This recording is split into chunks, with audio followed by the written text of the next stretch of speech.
Salut à tous. Vous voulez avoir une adresse mail gratuite avec une interface efficace et une grande capacité de stockage? Je vais vous montrer comment créer une adresse mail, envoyer et répondre aux mails, ainsi que gérer votre courrier. On va voir ça tout de suite. Le service qu'on va utiliser aujourd'hui, ça s'appelle Gmail. Gmail est un service de messagerie gratuit fourni par Google.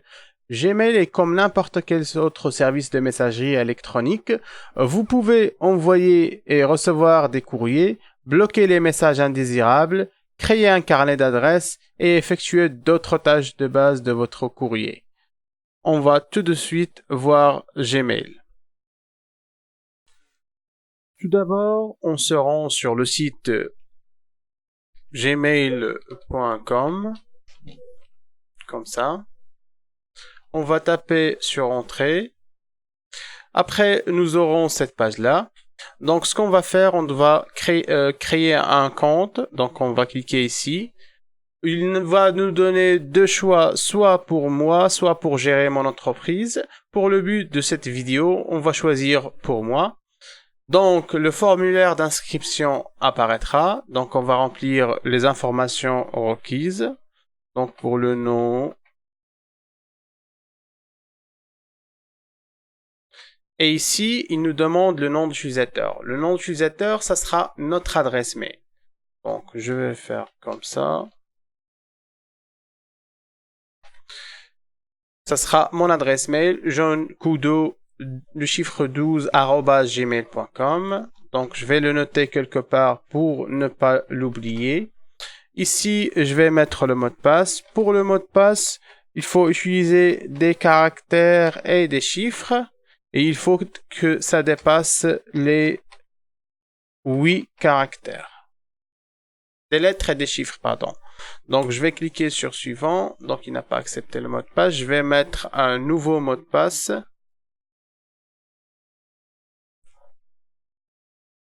Si vous voulez, vous pouvez utiliser des caractères spéciaux pour rendre le mot de passe plus sécurisé. Après, nous avons cette page-là. Dans cette page, il nous demande d'entrer notre numéro de GSM, une adresse mail pour récupérer le mot de passe en cas d'oubli, votre date de naissance et de choisir votre sexe. Google utilise un processus de vérification en 2 étapes pour votre sécurité. Après avoir entré votre numéro de GSM, il va vous envoyer un SMS avec un code de vérification. Après avoir rempli toutes les informations sur cette page-là, vous allez cliquer sur Suivant. Après avoir cliqué sur Suivant, j'ai reçu un SMS sur mon GSM avec le code de confirmation de Google.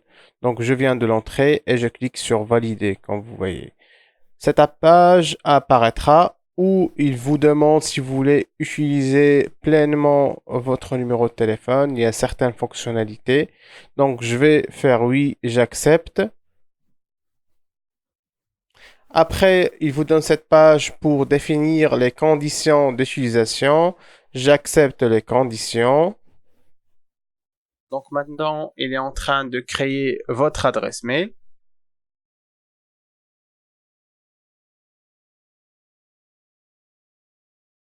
Comme vous voyez, l'adresse mail s'est créée et nous avons cette page d'accueil. Donc, il vous demande de choisir un affichage soit par défaut, soit normal, soit compact.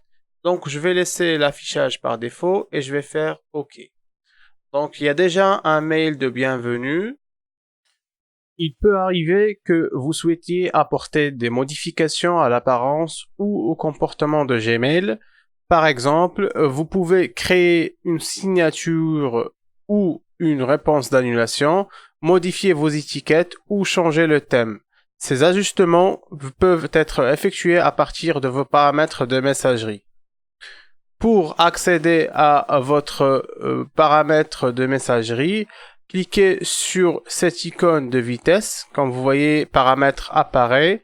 Donc, on clique dessus et après, on clique sur paramètres.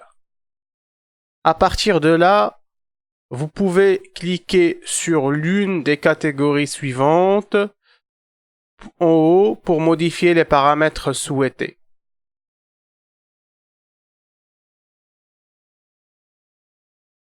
Comme tous les fournisseurs de messagerie, Gmail vous permet de conserver un carnet d'adresses de contact pour ne pas avoir à mémoriser toutes les adresses électroniques de tout le monde.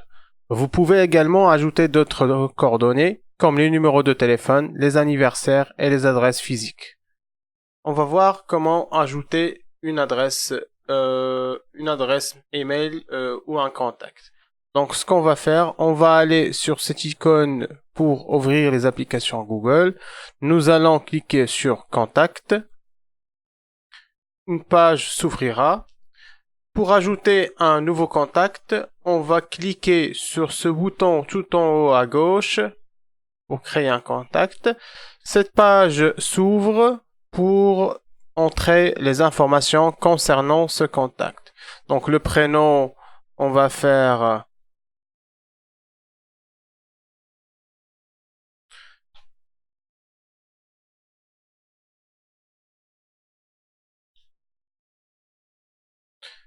après, nous allons taper son adresse mail.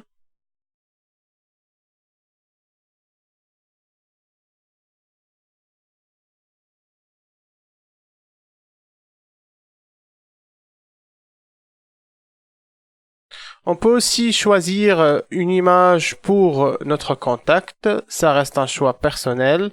Et après, si vous voulez ajouter le téléphone, vous pouvez l'ajouter aussi. Et on fait enregistrer.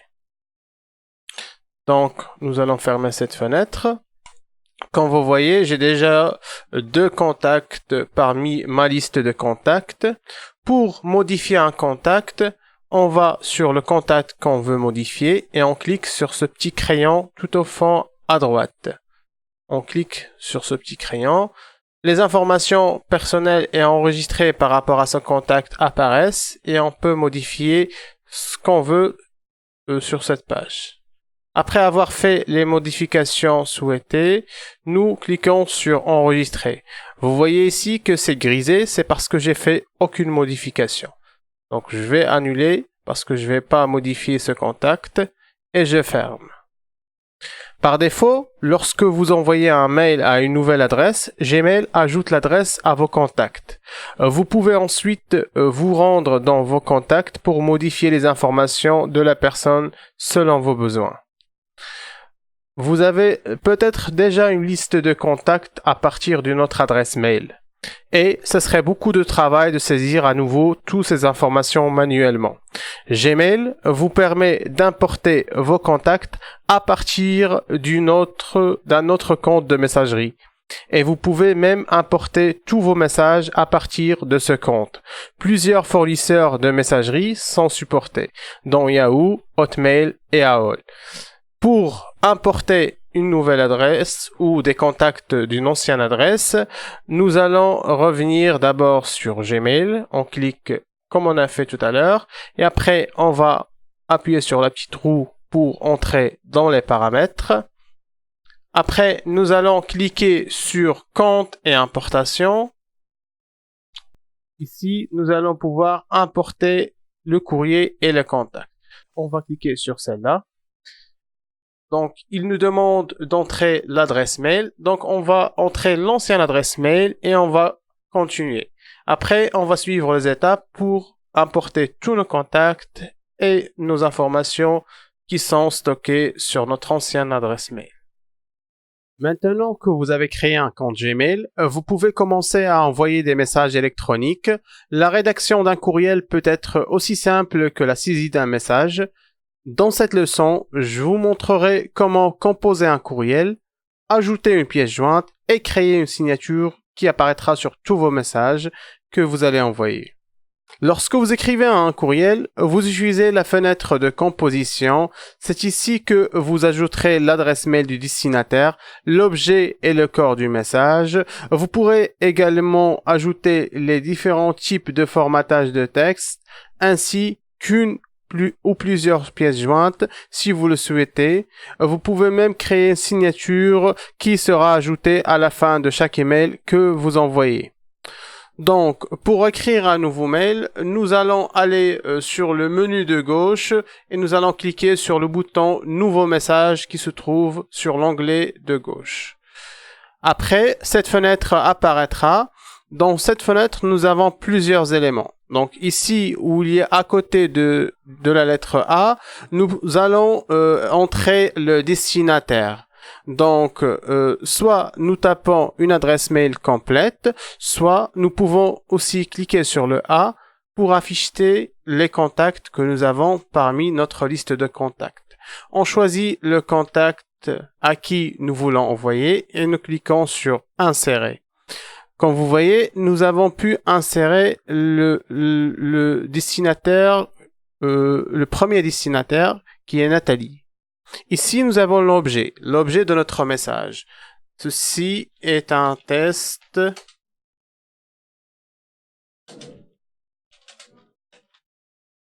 Ici, nous allons écrire le corps de notre message, c'est-à-dire le message en entier. Et après, on clique sur Envoyer pour envoyer le message.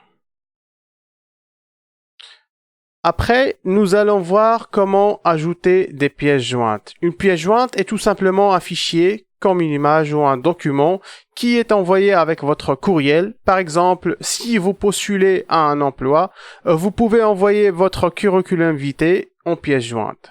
Le corps du courriel étant la lettre de motivation, c'est une bonne idée d'inclure un message dans le corps de votre courriel expliquant en quoi consiste la pièce jointe, surtout si le destinataire n'attend pas de pièce jointe. N'oubliez pas de joindre votre fichier avant de cliquer sur Envoyer. Oublier de joindre un fichier est une erreur étonnamment courante. Lors de la composition d'un mail, cliquez sur l'icône de la trombone au bas de la fenêtre de composition pour ouvrir cette fenêtre de téléchargement qui va apparaître. On va choisir le fichier qu'on veut joindre et soit on clique deux fois, soit on clique sur le fichier une seule fois et on clique sur le bouton Ouvrir. La pièce jointe commencera à être téléchargée. La plupart des pièces jointes seront téléchargées en quelques secondes, mais les plus volumineuses peuvent prendre plus de temps. Lorsque vous êtes prêt à envoyer votre courriel, cliquez sur Envoyer. Maintenant, on va voir la mise en forme des courriels. Gmail vous permet d'ajouter différents types de mise en forme à votre texte.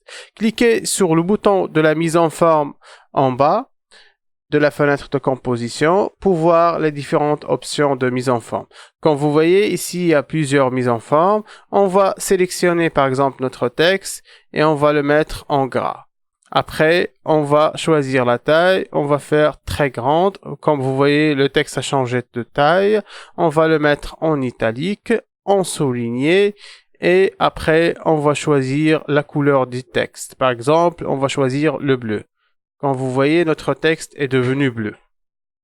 Après, je vais vous montrer comment ajouter une signature.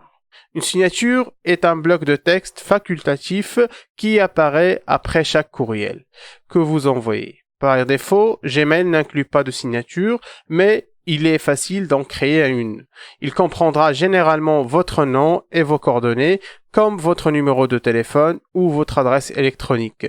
Si vous utilisez Gmail au travail, vous pouvez inclure votre titre et l'adresse ou le site web de votre entreprise. Une signature est un bloc de texte facultatif qui apparaît après chaque courriel que vous envoyez. Par défaut, Gmail n'inclut pas de signature, mais il est facile d'en créer une. Il comprendra généralement votre nom et vos coordonnées, comme votre numéro de téléphone ou votre adresse électronique. Si vous utilisez Gmail au travail, vous pouvez inclure votre titre et l'adresse ou le site web de votre entreprise. Pour modifier la signature ou définir la signature, on clique sur l'icône de la roue dentée, on clique sur Paramètres, nous avons cette page-là, on descend en bas jusqu'à trouver Signature dans ce bloc-là. Comme vous voyez, ici, on peut définir notre signature. Vous tapez votre signature désirée dans cette case-là. Vous pouvez également modifier la police, ajouter une autre mise en forme ou insérer une image si vous le souhaitez. On va écrire quelque chose.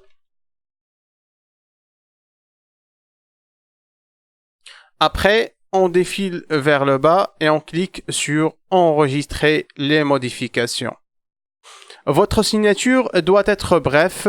Au lieu d'énumérer tous les numéros de téléphone, adresse électronique et adresse postale où l'on peut vous joindre, énumérez seulement les plus importantes.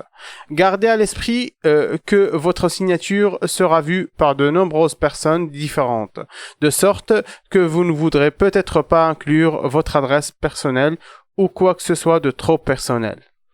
Même si vous n'envoyez des courriels qu'à des personnes que vous connaissez, quelqu'un peut quand même transmettre votre courriel à quelqu'un d'autre, ce qui peut révéler votre signature à encore plus de personnes. Par défaut, tous les courriels que vous recevrez iront dans votre boîte de réception. Vous serez en mesure de savoir quels courriels ne sont pas lus parce qu'ils seront en gras, comme vous voyez ici sur ces deux mails. Vous pouvez également voir le nom de l'expéditeur, ici, le sujet du courriel et les premiers mots du corps du courriel. Cela signifie qu'avant même de sélectionner un email, vous pouvez avoir une idée de quoi il s'agit. Pour lire un mail, il suffit juste de cliquer sur l'objet du mail ou le nom de l'expéditeur ou sur la partie qui vous montre un bref, on va dire le corps de votre mail. On va cliquer dessus. L'email s'ouvre comme vous voyez. En plus de lire le courriel, vous avez plusieurs options de lecture. Vous pouvez afficher les détails en cliquant sur cette flèche-là.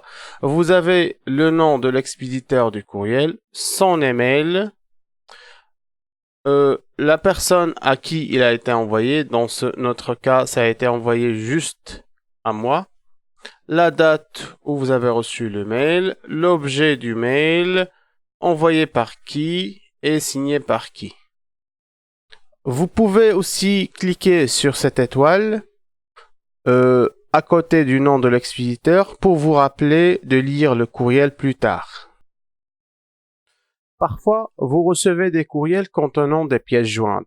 En général, vous devrez télécharger une pièce jointe pour la visualiser. Cependant, de nombreux types de fichiers courants, comme les documents Word et les images, peuvent être visualisés dans une fenêtre de navigateur. Si la pièce jointe est une image, vous verrez également une copie plus petite de l'image appelée vignette dans le corps du courriel. Vous pouvez savoir quel courriel contient des pièces jointes parce qu'il y aura une icône de trombone à droite de l'objet. On va revenir sur notre boîte de réception. Vous voyez ici qu'il y a un mail qui contient une pièce jointe parce que l'icône du pièce jointe apparaît en dessous. Donc, pour ouvrir une pièce jointe, on doit d'abord ouvrir le mail. Donc ici, le mail de test qu'on a envoyé plus tôt, comme vous voyez, ici c'est la pièce jointe. Quand je passe la souris au-dessus de la pièce jointe, il nous donne plusieurs options. Soit de la télécharger, soit de la mettre dans Drive, soit de la modifier avec Google Docs. Dans notre cas, on va la télécharger pour la visualiser. Vous voyez ici, ça a été téléchargé, donc je peux la trouver dans mon ordinateur. Après, la plupart du temps, vous répondez à un mail que quelqu'un d'autre vous enverra au lieu de composer un nouveau message. Lorsque vous répondez, l'adresse mail du destinataire apparaîtra automatiquement dans le champ A. Vous n'avez donc pas de souci pour choisir le destinataire. Parfois, vous recevez des courriels dont vous n'êtes pas le seul destinataire et vous devez décider si vous voulez répondre uniquement à la personne qui a envoyé le message ou répondre à tous, l'expéditeur et bien évidemment tous les destinataires. Par exemple, si vous collaborez avec un groupe de personnes par courriel, vous voudrez probablement utiliser répondre à tous pour que tous les destinataires qui sont inclus dans le groupe reçoivent le message. Cependant, si vous voulez envoyer un message plus privé à l'expéditeur, vous devrez sélectionner l'option répondre pour que le message reste entre vous deux. Pour répondre à un mail, vous allez cliquer ici, sur ce bouton-là, cette flèche pour répondre. Sinon, vous descendez en bas de l'email ici et vous avez soit répondre, soit transférer. Dans notre cas, on utilise répondre. Pour répondre à tous, si vous voulez répondre à plusieurs destinataires, vous cliquez sur ces trois petits points. Vous avez répondre, transférer, vous avez toutes les options. Vous cliquez sur répondre et vous tapez votre message. Vous pouvez également choisir de transférer un mail. Cela fonctionne essentiellement de la même façon que de répondre, mais c'est utilisé pour envoyer les mails à quelqu'un qui n'était pas l'un des destinataires originaux. Tout comme une réponse, le message original apparaîtra comme une citation. C'est généralement une bonne idée d'inclure un bref message de votre part pour expliquer pourquoi vous transférez le courriel. Donc, pour transférer le courriel, il y a deux manières de le faire. Soit on clique sur l'icône des trois petits points et on clique sur transférer. Sinon, on clique sur le bouton en bas pour transférer. Après avoir cliqué sur transférer, cette fenêtre apparaît. Donc, vous avez le message qui va s'afficher comme une citation. Ici, vous tapez l'adresse mail du destinataire à qui vous voulez envoyer ou transférer ce mail. On va cliquer sur A par exemple et on va choisir cette personne et on fait insérer. Maintenant, on a inséré un destinataire. Nous pouvons envoyer le message. On clique sur envoyer et le message est transféré. Lorsque vous partez en vacances, il se peut que vous ne vouliez pas ou vous ne puissiez pas consulter vos courriels pendant plusieurs jours ou plus. Le courriel sera toujours dans votre boîte de réception lorsque vous reviendrez, donc ça ne sera pas peut-être un problème. Cependant, si quelqu'un vous envoie un message urgent qui a besoin d'une réponse le jour même, cette personne peut ne pas se rendre compte que vous ne recevez pas le message à temps. Vous pouvez l'éviter en créant une réponse automatique qui enverra automatiquement une réponse à toute personne qui vous envoie un courriel. Votre réponse automatique peut contenir n'importe quel message que vous voulez, mais elle comprendra habituellement la date à laquelle vous prévoyez revenir et vos coordonnées pendant votre absence, ou peut-être les coordonnées d'un collègue de travail qui peut répondre à vos questions pendant votre absence. Pour ajouter une réponse automatique, on doit cliquer sur l'icône de la petite roue, aller dans Paramètres, on va défiler vers le bas, tout en bas. Vous avez ici Réponse automatique, donc la réponse maintenant est désactivée, on va l'activer. Ici, vous pouvez définir la date du début et la date de fin de vos vacances. Par exemple, le début, ce sera le 26 août. Et la date de fin, ça sera le 2 septembre. Et vous allez noter l'objet. Par exemple, je suis en vacances. Et vous notez ici le message. Et on enregistre les modifications. Lorsque votre réponse automatique est active, une barre en haut de la fenêtre Gmail affiche votre message. Pour annuler la réponse automatique, cliquez sur Arrêter maintenant. Sinon, vous laissez comme ça et vous revenez sur votre boîte de réception.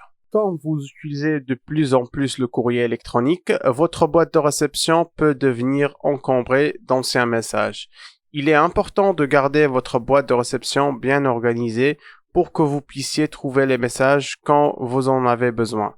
La façon la plus simple de gérer l'encombrement des emails et de supprimer les messages indésirables, mais vous pouvez également archiver les messages pour les déplacer hors de votre boîte de réception. Ou vous pouvez appliquer des étiquettes à vos messages en fonction de la catégorie dans laquelle ils se trouvent. Dans cette leçon, nous parlerons de la suppression des messages indésirables, de l'archivage, de l'application d'étiquettes, de l'ajout de filtres et de l'utilisation de la fonction de recherche Gmail. Peu importe le nombre de mails que vous recevez, vous ne manquerez probablement jamais d'espace. Gmail vous donne suffisamment d'espace pour contenir d'innombrables courriels et leurs pièces jointes. Cependant, c'est une bonne idée de supprimer les messages que vous ne voulez pas pour qu'il soit plus facile de trouver ce que vous voulez. Donc, pour supprimer un message, il faut d'abord entrer dans le message. Ici, vous pouvez soit supprimer un seul message ou, comme nous voyons ici, nous avons une conversation.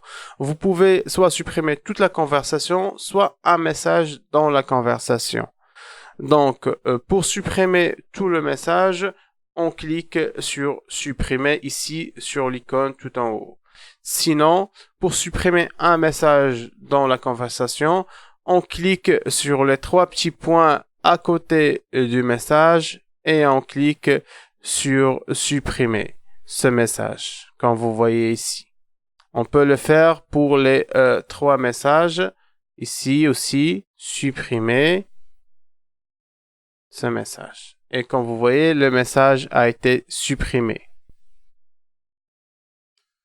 Habituellement, les spams ou les courriels indésirables sont automatiquement envoyés dans votre dossier spam. Donc, ils n'arrivent jamais dans votre boîte de réception. Cependant, certains spams passent encore le filtre anti-spam de Gmail. Au lieu de simplement supprimer ces messages, il est préférable de les signaler comme spam afin que Gmail sache les filtrer à l'avenir. Le processus est le même que celui de la suppression d'un message, sauf que vous cliquerez sur le bouton signaler un spam à la place. Pour signaler un spam, on clique sur le mail concerné et au lieu de supprimer, on va cliquer sur signaler comme un spam. Comme vous allez le voir, le mail il a été transféré vers le spam. Vous le voyez ici. Par exemple, si un mail a été signalé comme un spam par erreur, vous pouvez toujours cliquer sur le mail et signaler comme non spam. Parfois, vous souhaiterez retirer des courriels de votre boîte de réception, mais vous ne voulez pas les supprimer ni les signaler comme spam. Gmail vous permet d'archiver les messages afin qu'ils n'apparaissent plus dans votre boîte de réception, puisqu'il est toujours possible d'accéder aux messages archivés. C'est une alternative plus sûre que la suppression. Pour archiver un message, on va cliquer sur le mail et on va cliquer sur archiver. Donc le mail, il n'apparaît plus dans la boîte de réception, il est archivé. Pour accéder au mail archivé, dans le volet gauche du menu, nous allons cliquer sur plus et après, on va cliquer sur tous les messages. Comme ça, nous allons voir les messages de notre boîte de réception et aussi les messages qu'on a archivés. Vous allez voir qu'une icône ici apparaît pour nous signaler que ce message est déjà archivé. Les libellés vous permettent d'organiser vos messages et de les retrouver plus facilement. Appliquer un libellé à un message, c'est comme le mettre dans un dossier, avec une différence importante. Vous pouvez appliquer plus d'un libellé sur un message. Par exemple, si vous avez reçu un message concernant un déplacement professionnel, vous pouvez l'étiqueter voyage et travail. Vous pouvez choisir de ne libelliser que les messages les plus importants ou vous pouvez libelliser chacun d'entre eux à votre guise. Vous pouvez créer de nouvelles libellés chaque fois que vous en avez besoin. Et vous pouvez également choisir une couleur qui fera ressortir le libellé. Pour appliquer un libellé à un message, on doit entrer sur le message et on clique sur Libeller sur le menu déroulant et on choisit les libellés qu'on veut appliquer sur ce message. Par exemple, je vais cocher maison et travail. Après, je vais cliquer sur appliquer. Donc, vous voyez ici, les deux libellés sont appliqués à ce message. Si on revient sur la boîte de réception, les deux libellés apparaîtront ici. Pour créer un nouveau libellé, par exemple, nous sommes dans un message, on clique sur l'icône du libellé et on clique sur créer. Maintenant, on va créer un libellé. On va l'appeler, par exemple, Google. Et on clique sur créer. Automatiquement, le libellé est créé et aussi appliqué sur le message. Une fois que vous avez ajouté des libellés à certains de vos messages, vous pouvez facilement visualiser tous les messages qui contiennent un libellé particulier.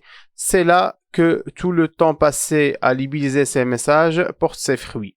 Par exemple, si vous voulez afficher un message avec le libellé travail, on clique sur travail et il nous affiche les messages qui ont ce libellé appliqué dessus. Certains labels peuvent être cachés. Si vous ne voyez pas le label que vous voulez, cliquez sur la flèche déroulante et il va afficher les éléments qui étaient cachés. Pour changer la couleur des libellés, on va aller à côté du libellé et on va appuyer sur les trois petits points à droite du libellé. Et après, on choisit la couleur du libellé. Par exemple, on va appliquer cette couleur. Comme vous voyez, ça a changé dans la boîte de réception. Par exemple, pour le libellé maison, on va appliquer la couleur bleue. Comme vous voyez, ça a changé. Et pour le travail, on va appliquer le vert. Les filtres peuvent vous faire gagner beaucoup de temps en exécutant automatiquement des actions telles que labelliser ou supprimer des messages dès qu'ils arrivent dans votre boîte de réception. Vous pouvez créer des filtres qui recherchent un expéditeur, un destinataire, un sujet ou des mots spécifiques contenus dans le corps du message. Pour créer le filtre, on doit d'abord entrer dans le message concerné. On clique sur les trois petits points et on clique sur filtrer les messages similaires. Dans la zone qui apparaît, tapez un ou plusieurs critères de recherche. Un ou plusieurs champs peuvent être déjà remplis en fonction de l'email que vous avez ouvert, mais vous pouvez modifier les critères si nécessaire. Dans cet exemple, nous ne recherchons que les messages provenant de Google Community Team No Reply. Cliquez sur Créer un filtre avec cette recherche pour sélectionner les actions qu'on va définir pour ce filtre. Vous avez ici plusieurs actions qu'on peut définir. Par exemple, ne pas afficher dans la boîte de réception, marquer comme lu, appliquer le libellé. Par exemple, si nous voulons appliquer automatiquement un libellé que nous avons créé sur tous les messages qui proviennent de Google Community Team No Reply, ne jamais envoyer dans le dossier de spam ou automatiquement supprimer ou transférer. Aussi, nous pouvons appliquer ce filtre aux conversations correspondantes, c'est-à-dire que nous allons appliquer ce filtre même aux messages antécédents. Après, nous cliquons sur Créer un filtre.